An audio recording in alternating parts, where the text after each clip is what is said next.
নিবেদিতার ভাষায় এ এক দর্শনীয় অপরূপ সম্পর্ক। সত্যিই তো, ঠাকুর আর মায়ের সম্পর্ক এক দর্শনীয় অপরূপ সম্পর্ক। পৃথিবীর কোনো ইতিহাসে এইরূপ সম্পর্ক আমরা কি দেখতে পাই? ঠাকুর স্বয়ং নিজের স্ত্রীকে পুজো করছেন ষোড়শী রূপে।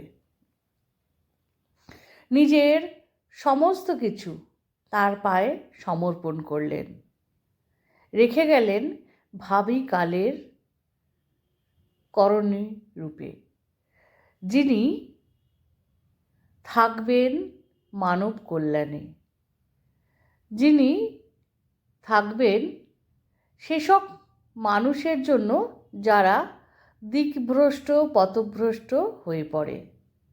তিনিই তো আমাদের মা।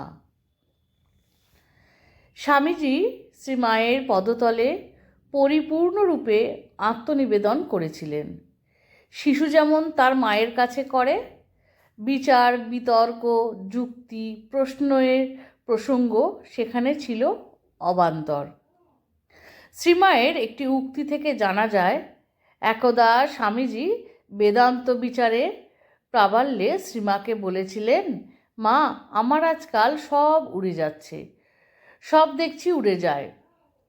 সে কথা শুনে শ্রীমা সহাস্যে বলেছিলেন, দেখো দেখো, আমাকে কিন্তু উড়িয়ে দিও না। স্বামীজি উত্তর দিয়েছিলেন, মা, তোমাকে উড়িয়ে দিলে থাকি কোথায়? যে জ্ঞানে গুরু পাদপদ্ম উড়িয়ে দেয় সে তো অজ্ঞান। গুরু পাদপদ্ম উড়িয়ে দিলে জ্ঞান দাঁড়ায় কোথায়? সাধারণত রীতি অনুসারে গুরুর পত্নীকে গুরুরূপে গণ্য করা হয়। স্বামীজি কি সেই প্রচলিত রীতি অনুসারে শ্রী শ্রী মাকে গুরু বলেছিলেন? না, তা নয়। স্বামীজির দৃষ্টিতে শ্রীরামকৃষ্ণ ও শ্রীমা ছিলেন এক ও অভিন্ন। এই লেখাটির মধ্যে থেকে আমরা আরও একবার আমাদের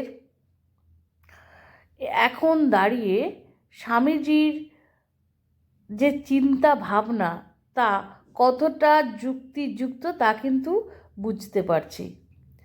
কারণ সর্বশক্তির উৎসই মা, আর ঠাকুর আর মা তো অভিন্ন, একই দেহে দুই রূপ। ছোট্ট আজকের ভিডিওটি কেমন লাগলো? আশা করি ভালো লেগেছে। ভালো লাগলে সঙ্গে থাকবেন। শ্রী শ্রী ঠাকুর, মা, স্বামীজি, আমার গুরু মহারাজ এবং অন্যান্য মহারাজদের শ্রীচরণে শতকোটি প্রণাম।